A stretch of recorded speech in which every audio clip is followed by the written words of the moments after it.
ते म्हणजे आपल्या असणाऱ्या कैलासवासी सौ सुधामती नवनाथ गायकवाड यांच्या प्रथम वर्ष श्रद्धानिमित्त आपण सर्वजण या ठिकाणी आज जमा झालेलो आहोत। आज त्यांना या ठिकाणी जाऊन 1 वर्ष पूर्ण झाले आणि 1 वर्ष पूर्ण झाल्याच्या नंतरनं आपण हा जो काही ते घाट कशासाठी ते आज आपल्याला या ठिकाणी या सुधामतीताई यांच्या माध्यमातून आपल्याला या गोष्टी या ठिकाणी समजणार आहे।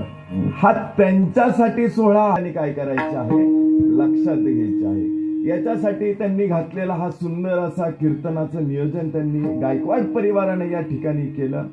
त्यांच्या परिवारामध्ये पाहायला गेलं तर त्यांचे पती नवनाथ साहेबराव गायकवाड, तसेच त्यांना एक मुलगा व 2 मुली। मुलगा वैभव नवनाथ गायकवाड, मुलगी प्रियंका दत्तात्रय इंगळे व दुसरी मुलगी जयश्री रवींद्र फाळके, असं यांचं सुंदर असं परिवार आहे। या परिवाराने या ठिकाणी सुंदर असं या ठिकाणी नियोजन केलं। याबद्दल या परिवाराचं खरंच मनपूर्वक आभार आणि सेवेला पुढे सुरुवात। विठ्ठल आहे म्हणजे आमच्या भगवंतांना आमच्या सद्गुरूंना दिलेलं जे नाम आहे ते नामाची गोडी आमच्या जवळ आहे। ते नाम म्हणजे आमच्याकडे संजीवनी आहे आणि या संजीवनीच्या जोरावरती हे सगळं इथं चालू आहे। विठ्ठल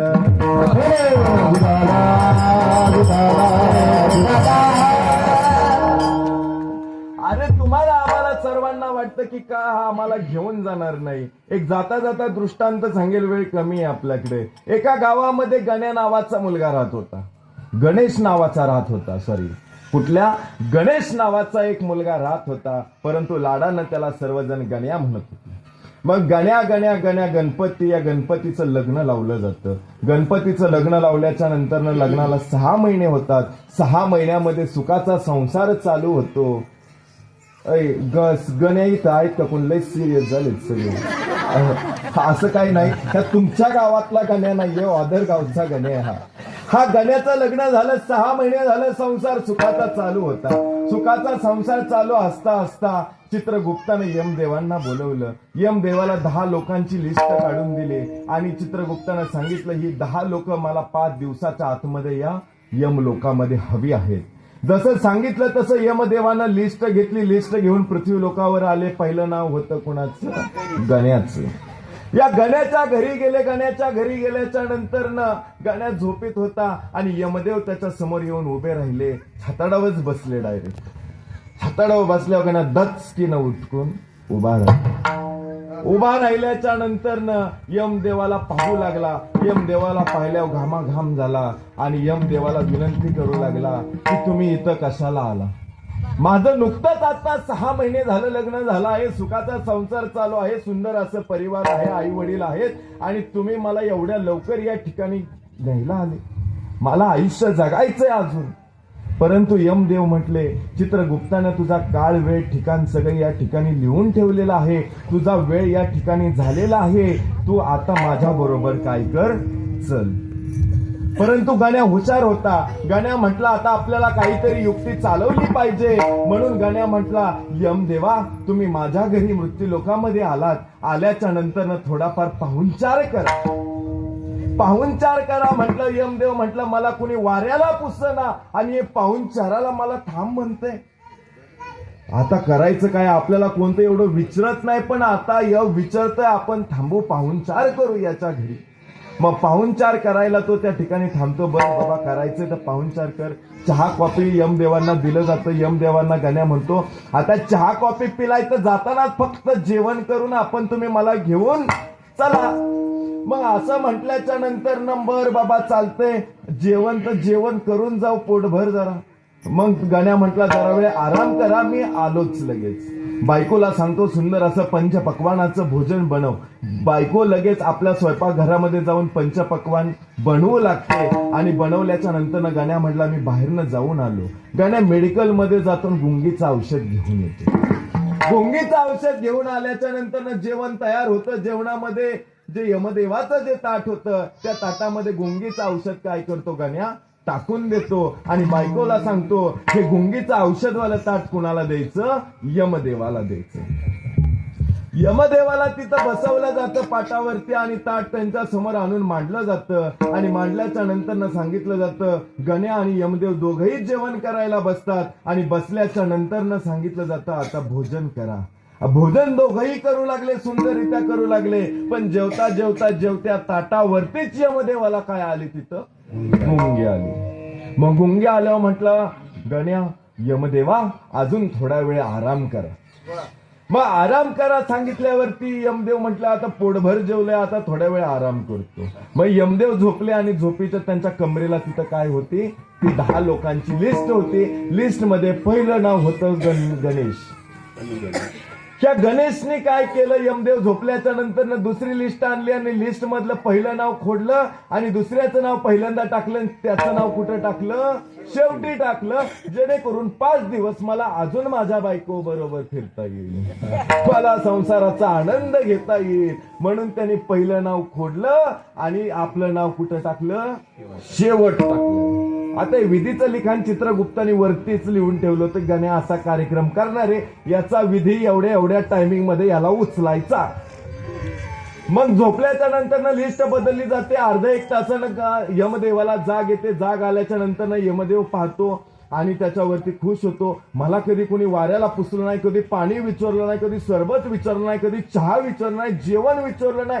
तू मला एवढं सगळंच दिलं आणि सगळं दिल्याच्या नंतर मी आज इतका आनंदी झालोय. म्हटलं मी गण्या तुला घेऊन जाणारच नाही आज. काय म्हटलं यमदेव, तुला मी घेऊन जाणारच नाही. आता जे सगळ्यात शेवटी नाव आहे ना तिथून मी सुरुवात करतो आणि त्याला पहिलं नेतो.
माय बापू, असा हा भगवंताचा रचलेला हा सगळा पूर्णपणे डाव आहे. ही माया आहे माय बापू.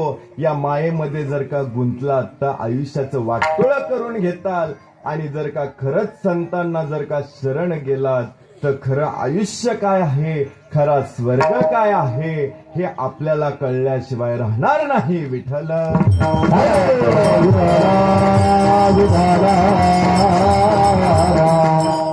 कारण तुम्हाला आम्हाला जेवढा हा संसार सुखाचा वाटतो ना माय बाप तेवढा सुखाचा नाही आणि पाहायला गेलं तर तेवढाच सुखाचा पण आहे.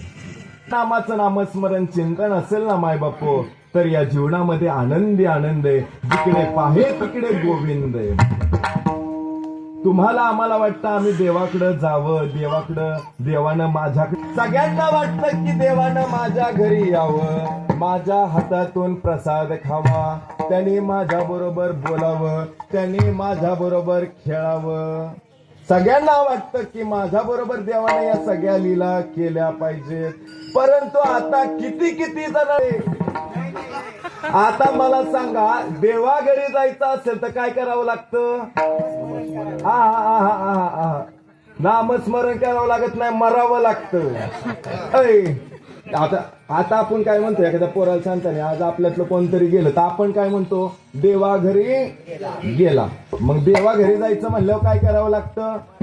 मरावं लागतं. कोण तयार आहे? कोण मारायला तयार आहे?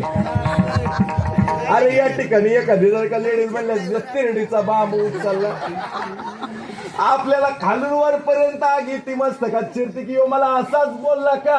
आणि आयुष्यभर ते शब्द आमच्या डोक्यामध्ये शिजत राहतात की हा मला असा म्हणला का.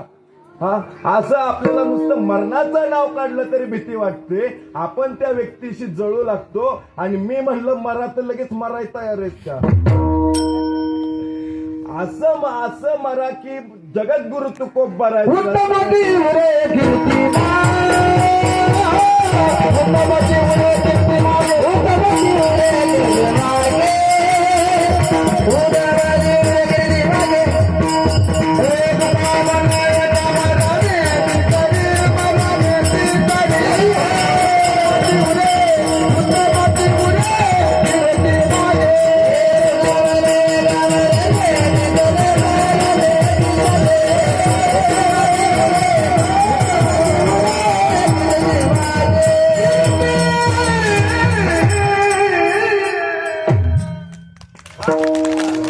प्रत्येक वेळेस सांगावं लागतं मायबापू. अरे उत्तमाची उरे कीर्ती मागे असा जगा मायबापू. आणि असे संस्कार हे आपल्या लेकरांना लावा. कुठे गेला तर मुक्तीला घेऊन आला. विठ्ठल विठ्ठल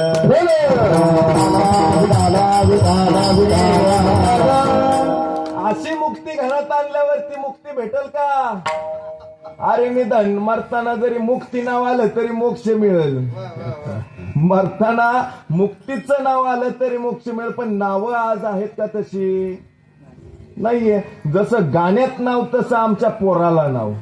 हा काय काय गाणी तर मला अजूनपर्यंत कळली नाही. मी अजून त्या गाण्यांवरती कधी कधी रिसर्च करतो. ते एक गाणं होतं नाकमुका नाकमुका नाकमुका कशाचा मुका घेऊ तेच कळना.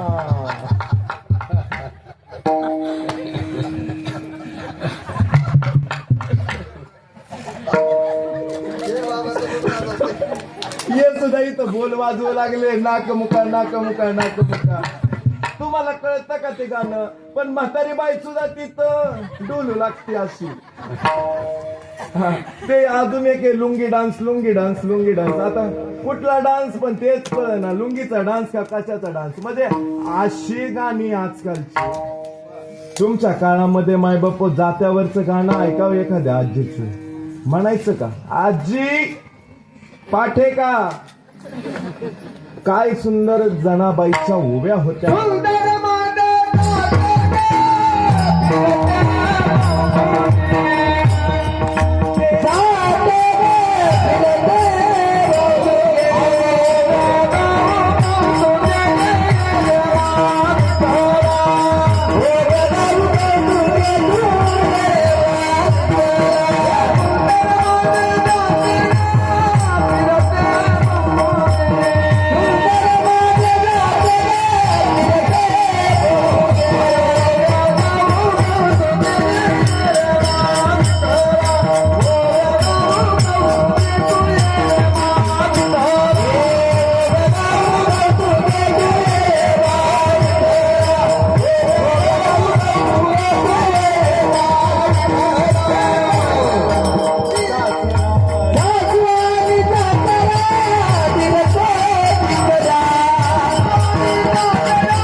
जोरदार आवाज आला पाहिजे एकदा. हा फक्त लेडीज मंडळी पुरुषांना फक्त टाळी वाजवायची. हा म्हणा सुंदर माझे जाते ग ऐ फिरते भौतुके. खाल्लं की नाही खाल्लं की नाही म्हणा जोरात. सुंदर माझे जाते ग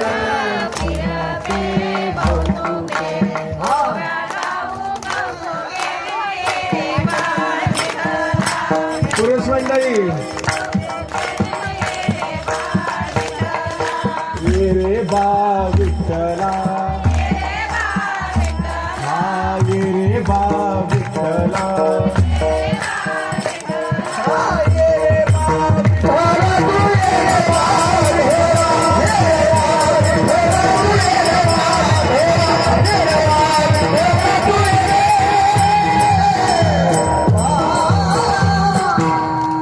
तर या ठिकाणी हा विठ्ठल या ठिकाणी काय झाला आहे, प्रेझेंट झाला आहे. अरे भगवंता पाहण्यासाठी तुम्ही स्तुती चालू आहे ना, तर त्या ठिकाणी विठ्ठल या ठिकाणी येऊन काय करू आहे, तुमच्या आमच्यामध्ये रंगला आहे. एवढी ताकद त्या कीर्तनामध्ये की नामदेव कीर्तन करी पुढे पुढे असं वर्णन आहे माय बापू. म्हणून याच्यामध्ये जर का रंगला तर अभंगाच्या द्वितीय चरणात सांगतात,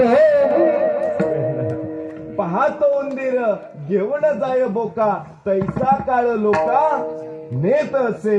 जर का एक तुमच्या घरामध्ये मांजर असेल किंवा बोका असेल, हा बोका काय करतो, उंदीर दिसला तर माग असतो का, काय करतो त्याच्यावरती,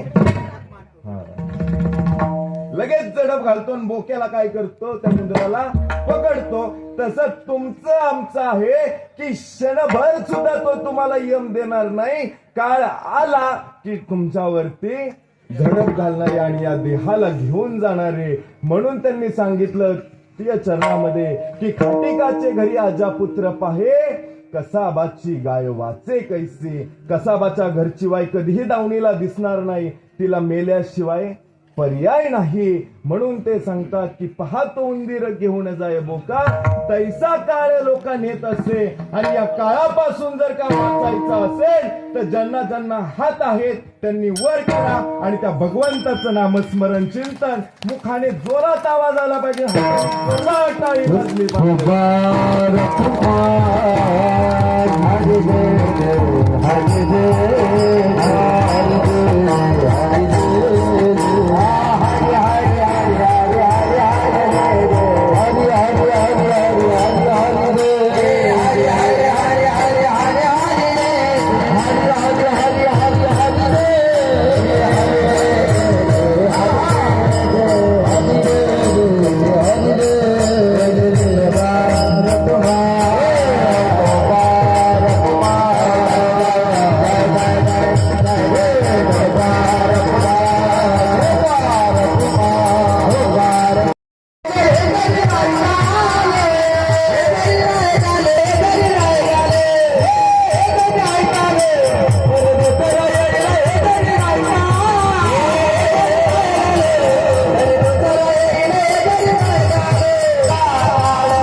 जे काय आहे ते इथले तर स्पष्ट आहे. तुम्ही कर्माला घाबरणार की पापाला घाबरणार? पापाला घाबरणार. पापावाले हात वर करा. इंग्लिश पप्पा. पाप हात वर करा. पापवाले हात वर करा. वेळ नाही आपल्याकडं, लगेच पुढे जायचंय.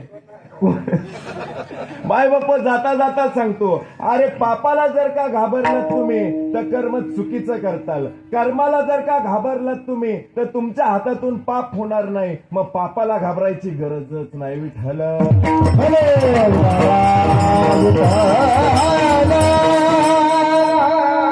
आणि हे कर्म जर का तुम्हाला चांगलं करायचं असेल तर या जीवनामध्ये आल्याच्या नंतर न काय केलं पाहिजे? त्या भगवंताचं नाम घेतलं पाहिजे. म्हणून राष्ट्रसंत तुकडोजी महाराज सुद्धा जीव तोडून आम्हाला सांगतात की घे घे घे घे हरिनाम घे घे घे घे हरिनाम घे माया तारी बोलले हात लावली नशिबाला रक्त ताई ताई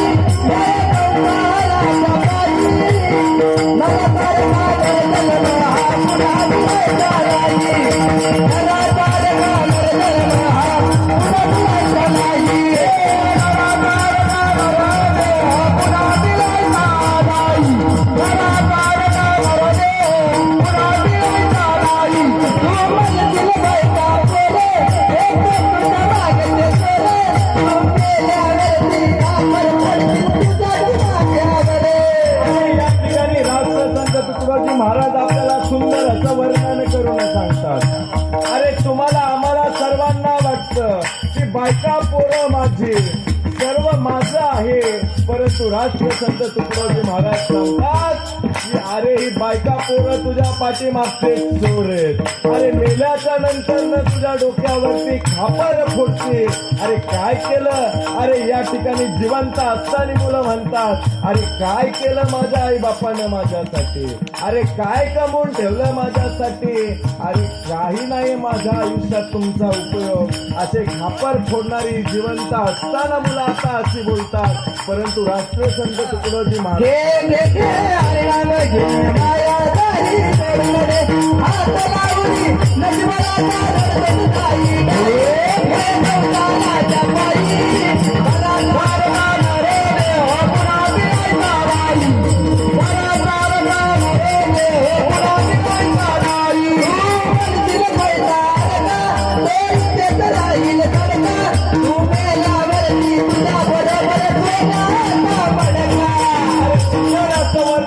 महाराजांनी या ठिकाणी सांगितलं.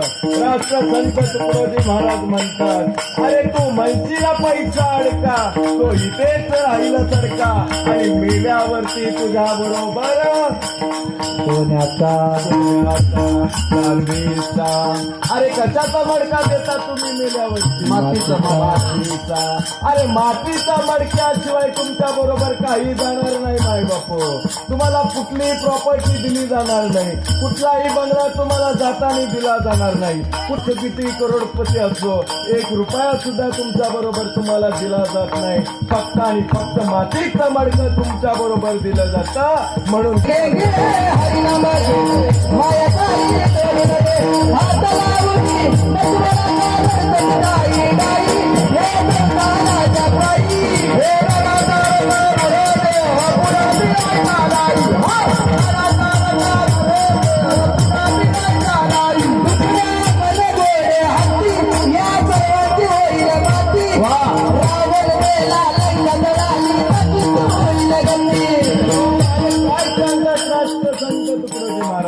सुंदर वर्णने माय बापू, लक्ष देऊन ऐका सर्वांनी.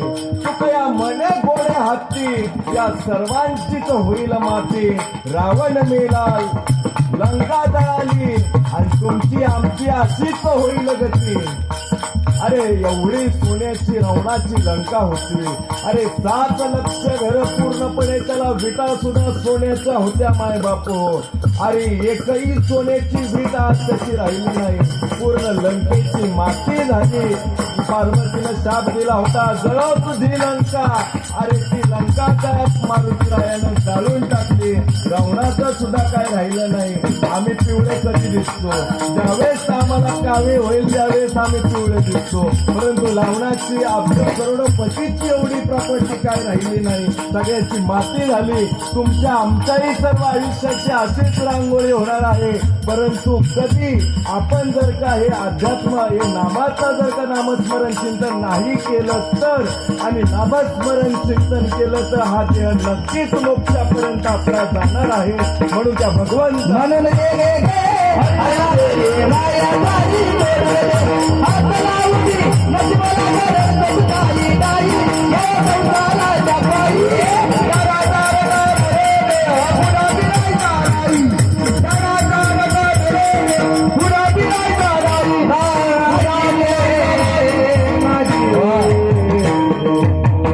माय बाप अरे टाळी तरी खाल्ल्यासारखी पाख उडवल्यासारखी नका वाजवू. वरच्यावर कुठं उडवताय आम्हालाही सुचेना. टाळी वाजली तर जोरात वाजवा. एक डॉक्टरच्या पेशानं सांगतो की ज्यावेळेस तुम्ही टाळी वाजवता हँड रिफ्लॉक्सॉलॉजी आहे ही पूर्णपणे 36,000 नाड्यांचं कनेक्शन इथून आहे. ज्यावेळेस टाळी वाजवता त्यावेळेस या 32,000 नाड्या 36,000 नाड्या पूर्ण मोकळ्या होतात आणि हृदयाचा झटका तुम्हाला कधीही येत नाही. याच्याबरोबर अनेक तुमचे जे आजार असतात ते इथून काय होतात बरे होतात. म्हणून ते भगवंताचं नाम जर का घेतलं विठ्ठल विठ्ठल का तुम्हाला म्हणायला सांगितलं या टप्प्याटप्प्यामध्ये विठ्ठल ठल हृदयाचे जे ठोके आहेत ठक ठक ठक जे पडतात या विठ्ठल शब्दाच्या नामस्मरणाने काय होतात ते ठोके. जर का कुठेही हृदयाला ब्लॉकेज असेल तर टाळी वाजवल्यावर त्या हाताला मुंगी असतं अशी जोरात टाळी वाजली पाहिजे अशी. तर त्यावेळेस ते ब्लॉकेजेस येणार नाही. आणि तुमचं आयुष्य जिथं 50 वर्ष तिथं 100 वर्ष होऊन जाईल.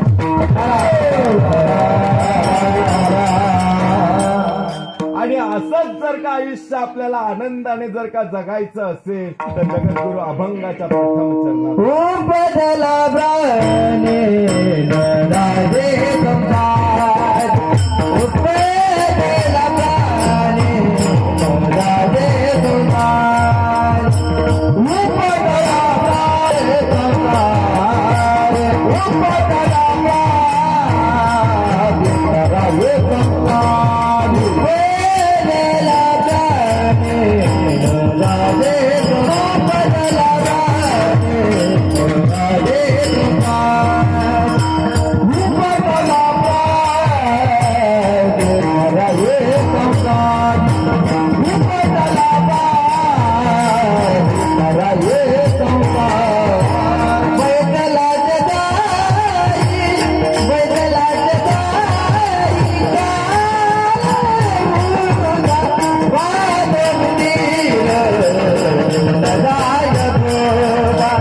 उपजला प्राणी न राहे संसारी बैसला शेजारी काळ उसा. उशाच्या शेजारी कोण बसले? कोण बसले? कुठला काळ? कुठला काळ?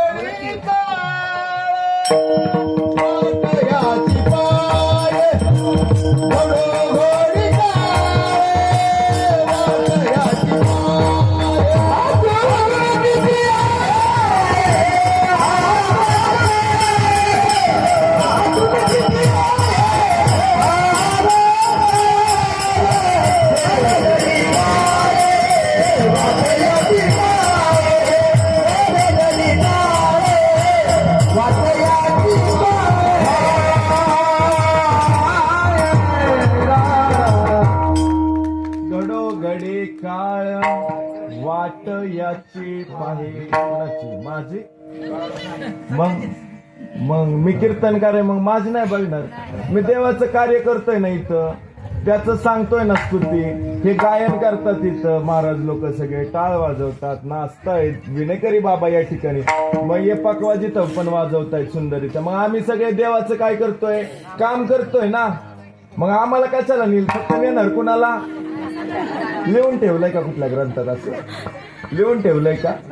कुठंच लिहून ठेवलं नाही माय बापू. ज्याला जन्माला यायचंय त्याला एक ना एक दिवस काय करायचं आहे?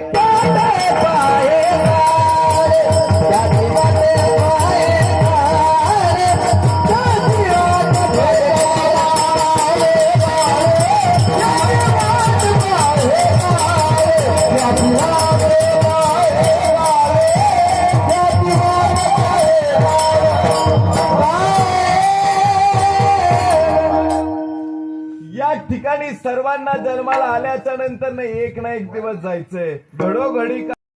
आणि प्रमाण दिल्याच्या नंतर आपल्याला थोडं मंत्रमुक्त भगवंतमय झाल्यासारखं वाटतं. जर का खरंच मनापासून आवडलं जर का असेल ना ज्या ठिकाणी गायन, तर आनंदाने त्यांच्यासाठी टाळी वाजवत जावं. कारण माय बाप हो, इथपर्यंत पोचण्यासाठी खूप काही कष्ट करावे लागतात.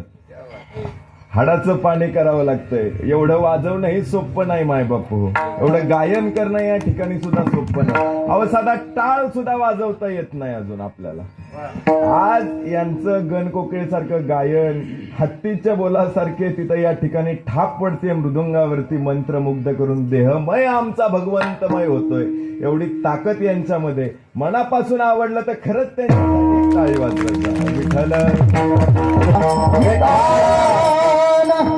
महाराजांनी आता सुंदर असं प्रमाण दिलं की भाग्यवंता घरी, भाग्यवंता घरी नाही, भाग्यवंता घरी फक्त भोजन. खरंय ना. जो जागीरदार आहे त्याच्या घरी चालतंय का माय बापू? हे चालतं का? तो म्हणतो कशाचा देवन कशाचा काय. खरंय ना. तो म्हणतो दगडाचा देव त्याला. अशी गोष्ट आहे. मग भाग्यवंता घरी चालतं का? मग भाग्यवान कोण? ज्याला संतांची रीत कळली, ज्याला खरा संत कळला, ज्याच्या जीवनामध्ये खरा गुरु आला, त्यांनी स्वस्वरूपाला तुमची ओळख करून दिली. देव कोण, मी कोण याची ओळख करून दिली, तो खरा भाग्यवंत. मग अशा भाग्यवंता घरी काय चालू आहे? हे नामस्मरण, चिंतन, भजन, कीर्तन, प्रवचन, अशा अनेक गोष्टी या भाग्यवंतांच्या. आपल्यासारख्या सामान्य लोक म्हणू शकत नाही, ते याला भाग्यवान म्हणू शकतात. खरी गोष्ट आहे ना. भाग्यवंताशिवाय हे कुणाच्याही घरी होऊ शकत नाही. खरी गोष्ट आहे माय बाप्पू. म्हणून नामस्मरण चिंतन करा. आपण परत पुन्हा त्याचे दान आहेत 3 दान सांगितले. भूमिदान करू शकत नाही, कांचनदान करू शकत नाही, गोदान करू शकत नाही. मग दान कोणतं करावं? तर पुढे जाऊन संत सांगतात की आपण या ठिकाणी ब्राह्मणांना वस्त्रदान करू शकतो. आपली ऐपत तेवढी आहे. अरे गरीब जरी असेल तरी टावेल टोपी का होईना, पण तो दान करतो. या ठिकाणी तो दान करू शकतो. त्याच्यानंतर पुढे जाऊन अन्नदान सांगितलं माय बापू. अन्नदानही आपण या ठिकाणी करू शकतो. त्याच्यानंतर पुढे जाऊन सांगितलं की ज्ञानदान पण आपण या ठिकाणी काय करू शकतो? लोक 3 दान जे आहेत की या ठिकाणी वस्त्रदान होऊ शकतं, या ठिकाणी ज्ञानाचं दान होऊ शकतं आपलं, आणि अन्नदानही या ठिकाणी होऊ शकतं. हे 3 दान जरी आपण केले तरी आपण या भवसागरामधून काय होऊ शकतो? तरुण जाऊ शकतो. म्हणून या ठिकाणी आपल्याला हा देह जो आहे, याची जी नौका आहे, ऐल तीरापासून पैल तीरापर्यंत न्यायची कशी, ते या ठिकाणी संत आपल्याला सुंदररित्या सांगून जातात. विठ्ठल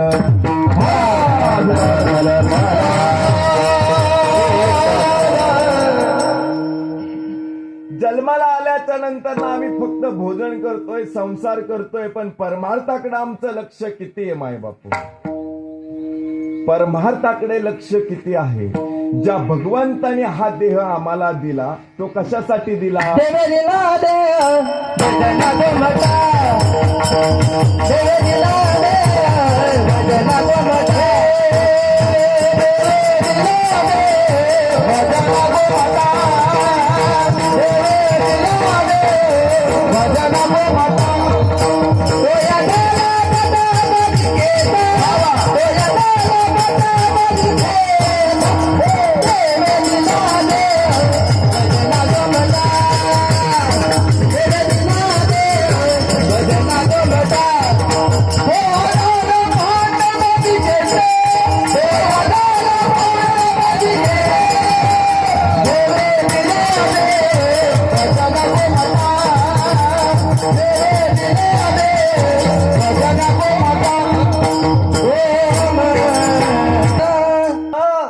भोजना कोमटा. कशासाठी देवाने देह दिला? फक्त आणि फक्त भोजन करण्यासाठी. खरी गोष्ट आहे माय बापू, खरी गोष्ट आहे का? झोपले का काय? जागे का मागचे? अय माळेगावकर, झोपले का? आवाज येतोय का माग? कमी पडतो की काय? आवाज येतोय का माग? भोजन करण्यासाठी. खरी गोष्ट आहे. असंच सांगितलं ना संत महाराज. आता हेच म्हणले महाराज, खरे का? आता यात मी तेच प्रमाण दिलं ना, देवे दिला देह भोजना गोमटा. अरे महाराज म्हणतात भजना गोमटा. अरे भगवंताने हा देह आम्हाला कशासाठी दिला? फक्त आणि फक्त भजन करायला. पण आम्ही करतोय काय?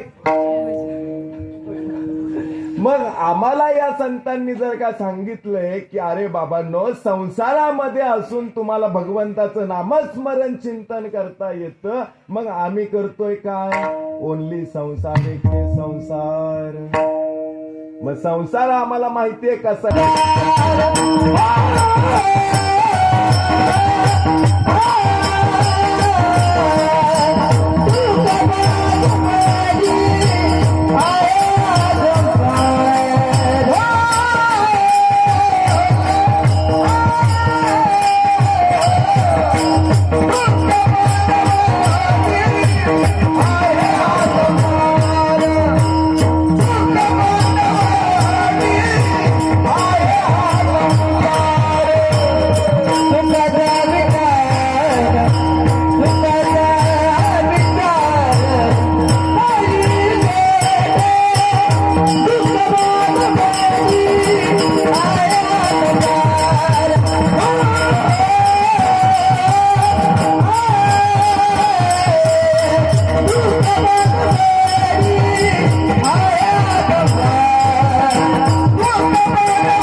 संसार.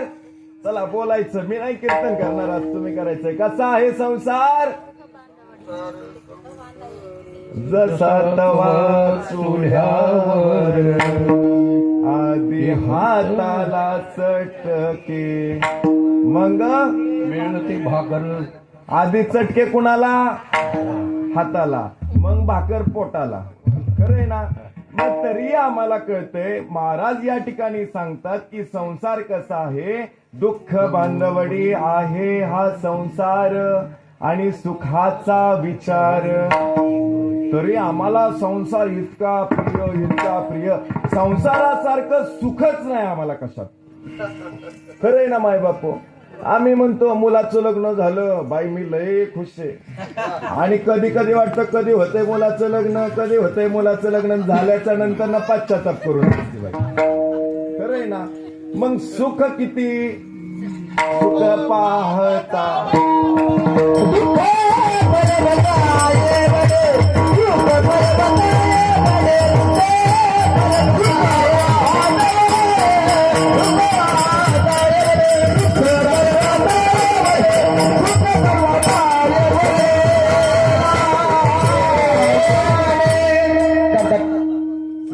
बाबांसाठी एकदा टाळ्या होत्या.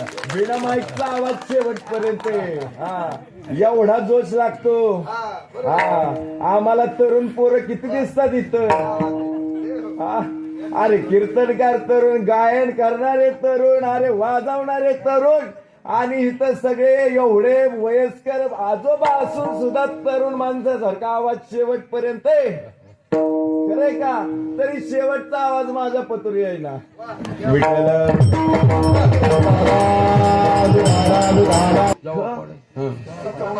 पाडे दुःख पर्वता एवढे, सुख पाहता केवढे जवा पाडे. खरंय माय बापू, पण आम्हाला दुःख केवढं? पर्वता एवढे. म्हणजे एवढं दुःख, एवढं सुंदर असं महाराजांनी या ठिकाणी प्रमाण दिलं. आम्हाला कळतंय की आमच्या आयुष्यामध्ये दुःख पर्वता एवढे आहेत. परंतु आम्ही तरीही या संसाराला सोडायला तयार नाही. अरे भगवंतानं सांगितलंय, अरे परेश म्हणून तुमच्या शेजारी अध्यात्माचं साधन कीर्तन प्रवचन रूपी संत तुमच्या बरोबर आहेत, पण तरी आम्हाला चिटकायला जाऊ नका. आम्हाला वाटतं आता हात लाव का नको, करंट बसतो की काय, हा मग मी मरतोय की काय. अध्यात्मात गेल्याच्या नंतर ना माय बापो माणूसाचा उद्धार होतो की माणूस अधोगतीला जातो. कुठं जातो? उद्धाराकडे जातो. बरोबर आहे ना. तरी आम्ही त्याला परिसाला चिटकायला नको म्हणतो. माळेगाव मध्ये आज एवढीच संख्या आहे का फक्त?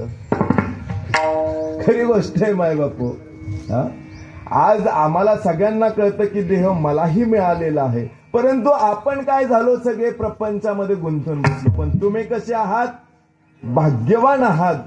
भाग्यवान लोकांनाच भगवंताने सांगितलं की आज इथं जा आणि तुझ्या जीवनाचं कल्याण करून घे. खरे माय बापू. आज तुम्हाला प्रपंच नाहीये का? तुम्हाला प्रपंच नाहीये? मला नाहीये.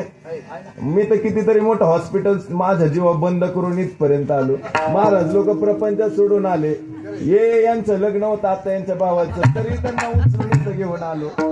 तुम्ही सगळा संसार प्रपंच सोडून इथपर्यंत आला. मग आपण मोकर आहे का? असेच फिरस्ती आहे का आपण? माय बापा आपल्यालाही संसार आहे, परंतु संतांनी सांगितलं की संसारी असावे असूनी संसारी असावे आजनी नसावे.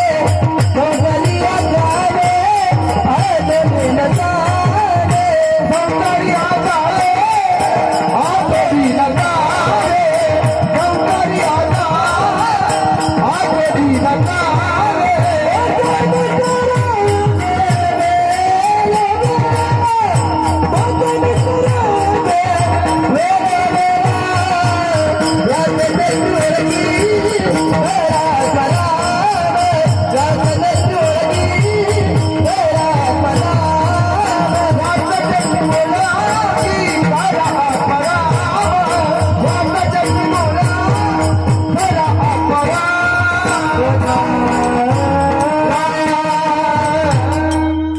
सुंदर असं वर्णन करून सांगतात की उपाजला प्राणी न राहे संसारी.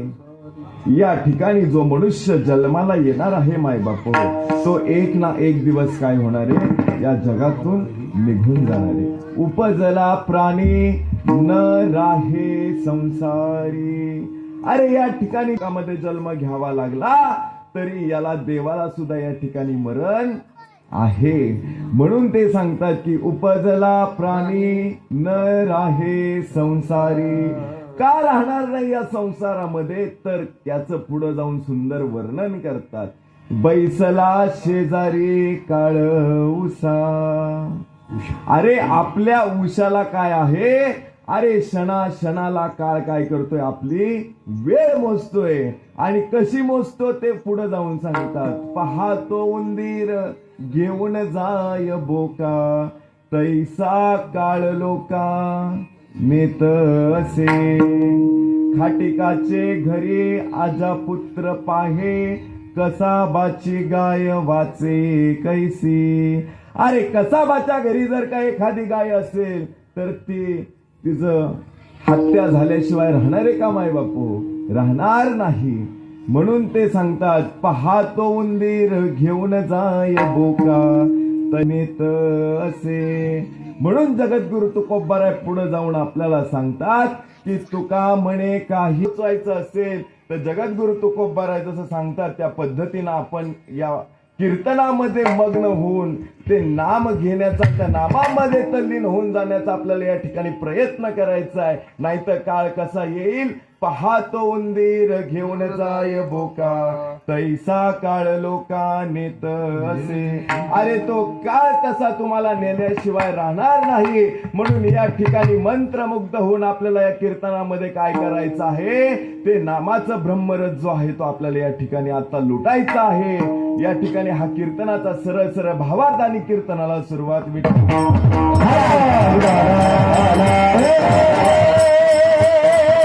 संसारी बैसला शेजारी काळ उसा.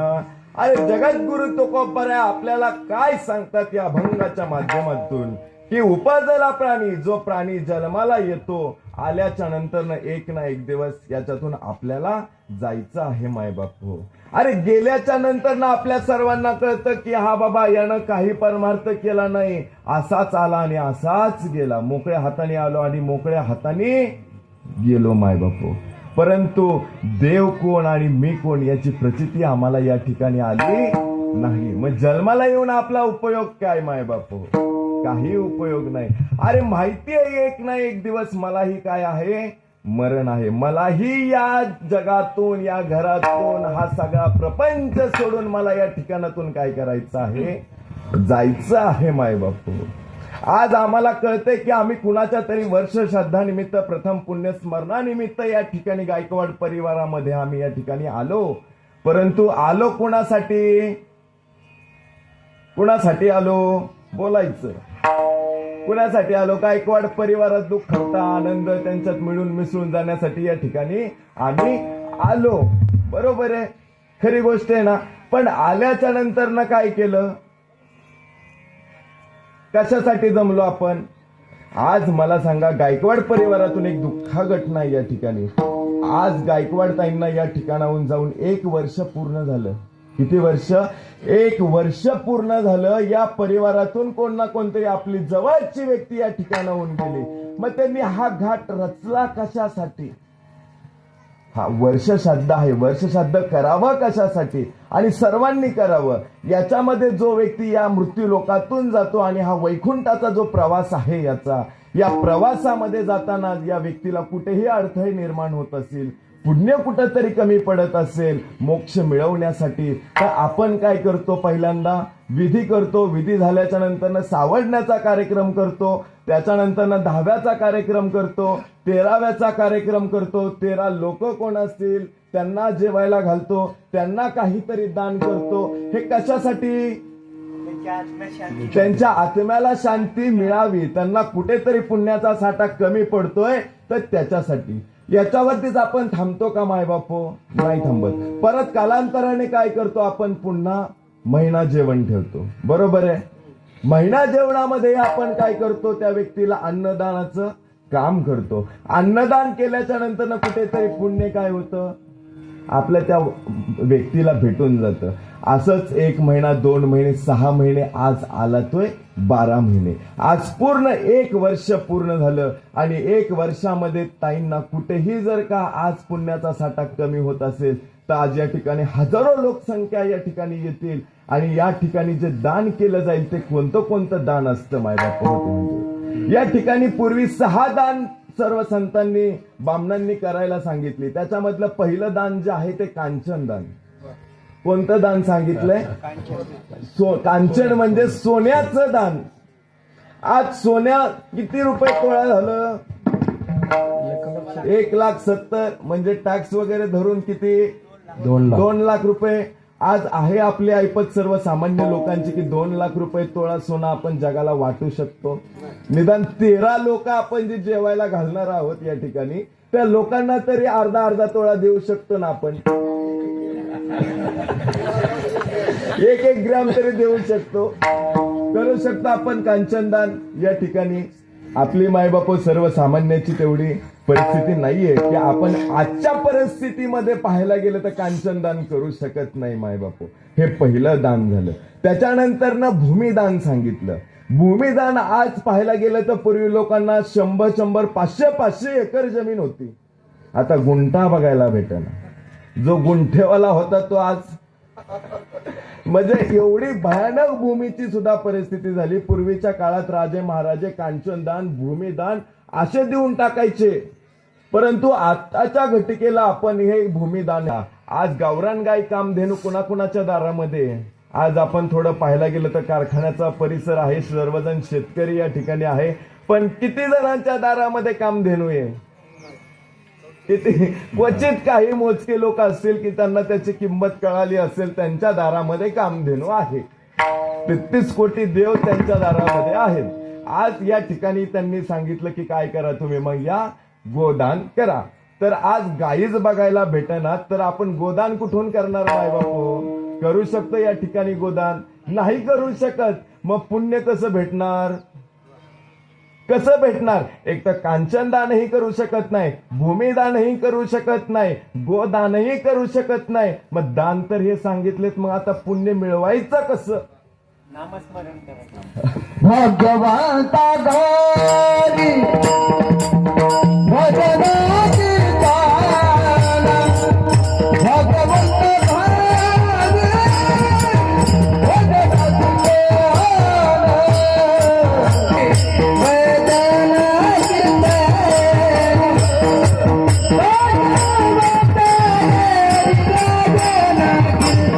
वाट पाहे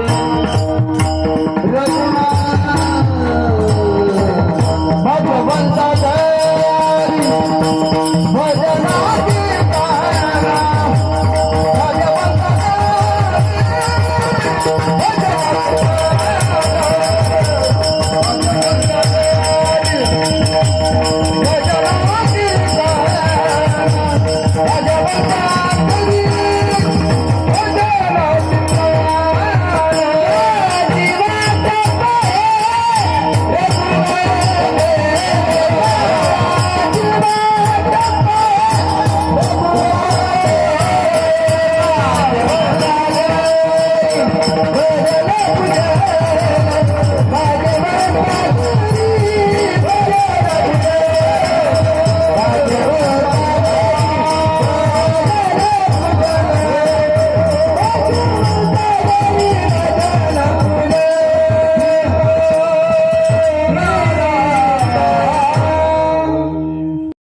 अंतकरण शुद्ध ठेवून, अंतकरणामध्ये भाव ठेवून काय करायचं? निस्वार्थपणे करायचं आहे. नाहीतर आयुष्यामध्ये मला काहीतरी मिळावं आणि भगवंतानी माझं कल्याण करावं, याच्यासाठी भगवंताचं नाम घेऊ नका. अरे आपण श्रद्धेने नारळ फोडतो, देवाला सांगतो की तुला नारळ फोडील, नवस करील, पण आणलेला फोडलेला नारळ घरी येऊन तुम्ही मटणाला वापरत असतील तर हा अंतकरणातला भाव स्वार्थापोटीचा आहे माय बापो, एवढं लक्षात ठेवा. अरे निस्वार्थी जर का भक्ती केली तर देव तुमच्या जवळ आहे माय बापो, आणि आल्याशिवाय राहणार नाही. विठ्ठल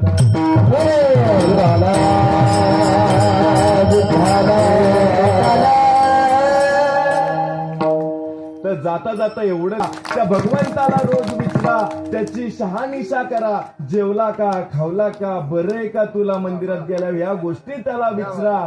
तर तुम्ही काय होताल? या देहातून तुम्हाला देहमय झाल्याशिवाय राहणार नाही. त्याची गेल्यावर नजर काढा. लेक आली तर तुकडा वळून टाकता, पण माझा भगवंत आला घरी तर त्याला साधू संत येते घरा, दरवाजे खिडक्या बंद करा. अशी आमची तराय माय बाप. म्हणून जाता जाता तेवढंच सांगतो की सर्वांनी काय करा? त्याचं नामस्मरण चिंतन करा. विठोबार ज्ञानेश्वर माऊली, नारायण माऊली, ज्ञानेश्वर माऊली, हे तुका म्हणताई, करा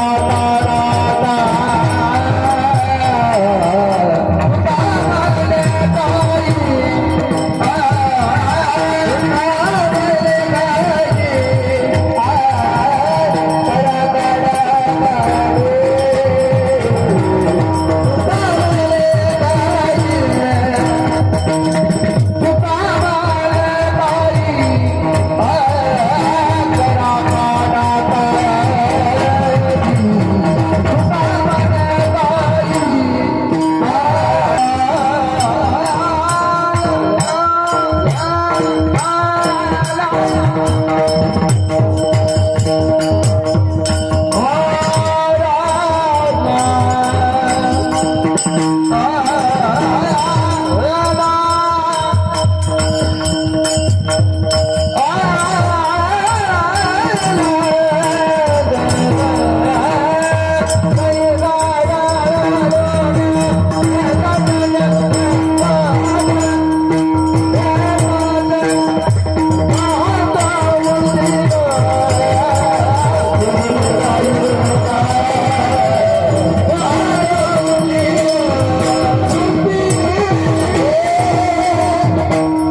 म्हणे काही करा काढा काढी जाती ऐसी घडी पुन्हा नये.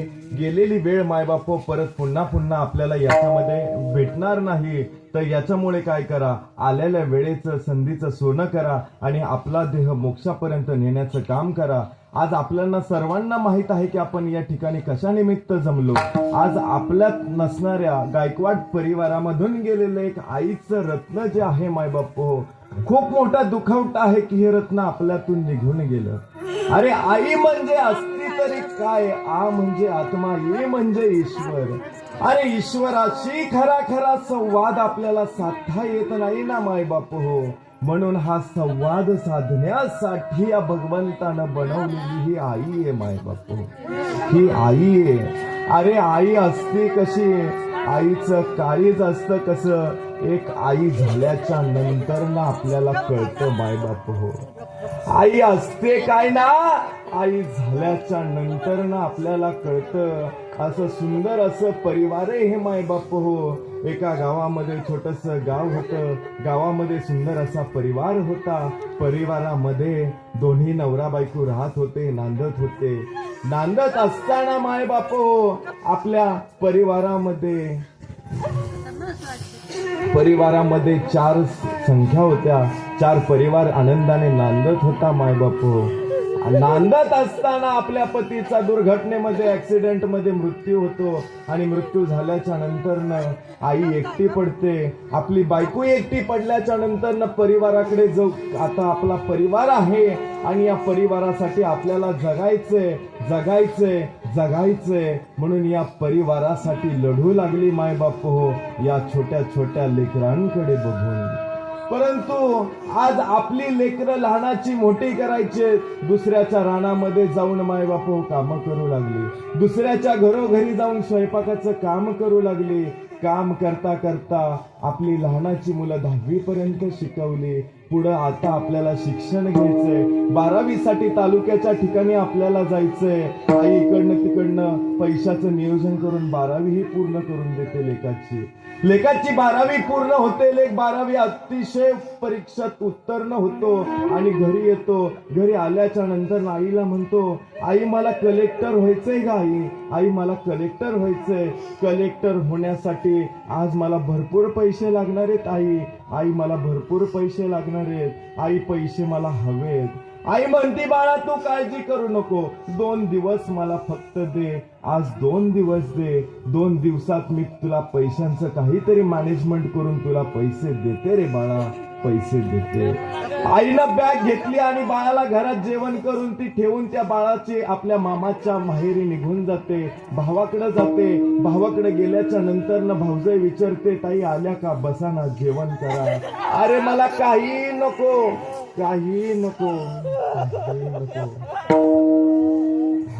आज गायकवाड परिवार दुःखाचा या ठिकाणी खूप मोठा दगड कोसळलेला आहे. आईचं रत्न गेलेलं आहे. जास्त काही सांगणार नाही. एक छोटीशी कविता फक्त सादर करेल तुमच्या समोर की आई असल्याच्या नंतर आई काय असते आणि आई गेल्याच्या नंतर त्याला विचारा, त्या व्यक्तीला त्याचं खरं दुःख माहित असतं मायबाप हो. म्हणून एखादी ज्याला आई नाही ते लेकरू काय म्हणतं, कशाला गेली आई तू स्वर्गाला, ओ कशाला गेली आई तू स्वर्गाला, ओ कोण वागेल तुझ्या या बाळाला, ओ कशाला गेली आई तू स्वर्गाला, ओ कोण वागेल तुझ्या या बाळाला. 9 महिने 9 दिवसांची गवारी कशी तू केली, संकट तुझला आली असुर पागराला बांधून नेली, सोडून गेली तुझ्या या लडक्याला, ओ कोण वागेल तुझ्या या बाळाला, ओ कशाला गेली आई तू स्वर्गाला, ओ कोण वागेल तुझ्या या बाळाला. जमले असतील नातेवाईक शेवटच्या भेटीला, 2 दिवसात विसर पडेल ग तुझ्या या लडक्याला, सोडून गेली आई तू लडक्याला, ओ कोण वागेल तुझ्या या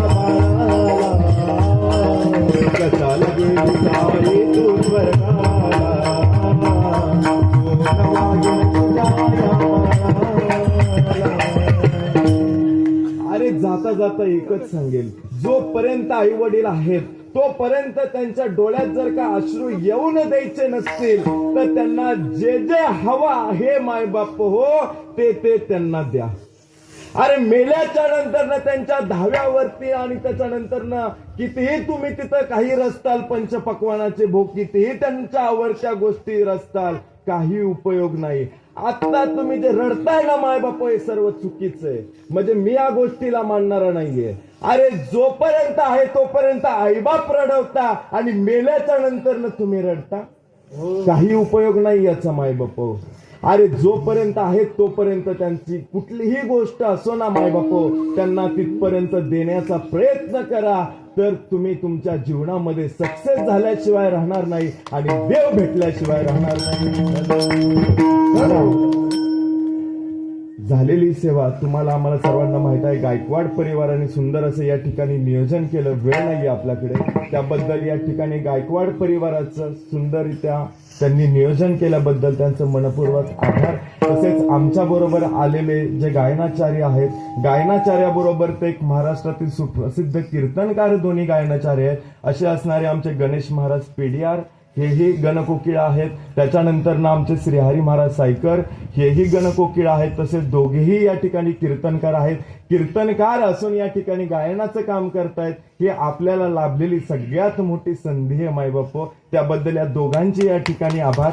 तसेच पलीकडचे असणारे गायनाचार्य आपल्या दराडे महाराज यांनी या ठिकाणी सुंदररित्या अशी गायनाची साथ दिली. पलीकडचे आपले असणारे चांदगुडे महाराज यांनी सुंदररित्या साथ दिली. तसेच आमच्या असणारे विनेकरी बाबा, आपला परिचय, दळवी महाराज यांनी सुंदररित्या विण्याची या ठिकाणी आम्हाला साथ दिली. तसेच आमचे असणारे मृदुंगमणी तेजस महाराज काळे यांनीही सुंदररित्या आम्हाला खूप सुंदररित्या या ठिकाणी पखवाजाची साथ दिली. तसेच आमचे असणारे सिस्टीम वाले दादा, आपलं नाव काय? गोड टाळी वाजवा सिस्टीम साठी. वा वा वा. नाव काय? गावडे त्यांनीही या ठिकाणी सुंदररित्या सिस्टीमची साथ दिली. याबद्दल यांचेही या ठिकाणी मनपूर्वक आभार. आणि तुम्ही सर्वांनी शांतरित्या या ठिकाणी कीर्तन रूपी सेवा श्रवण केली, त्याबद्दल तुमच्याही सर्वांचे मनपूर्वक आभार. जाता जाता एवढंच बोलतो की हे बोल माझे नाहीयेत, साळुंखी मंजुळ बोलत असे आणि शिकवती धनी वेगळाची. हा बोलणारा मी नाहीये. जर का माझ्या मुखातून काही चुकीचं बोललं गेलं असेल तर तुमचं लेकरू म्हणून मला माफ करा. आणि खरंच भगवंताचे काही जर का बोल तुमच्या डोक्यामध्ये गेले असतील तर त्याला आत्मसात करण्याचा प्रयत्न करा, एवढंच बोलतो. आणि झालेली सेवा आमचे व्यस्त असणारे सद्गुरू व पांडुरंग परमात्मा व तुमच्या सर्व पवित्र आत्म्यांच्या चरणी अर्पण करतो. सेवेला पूर्ण रमजान.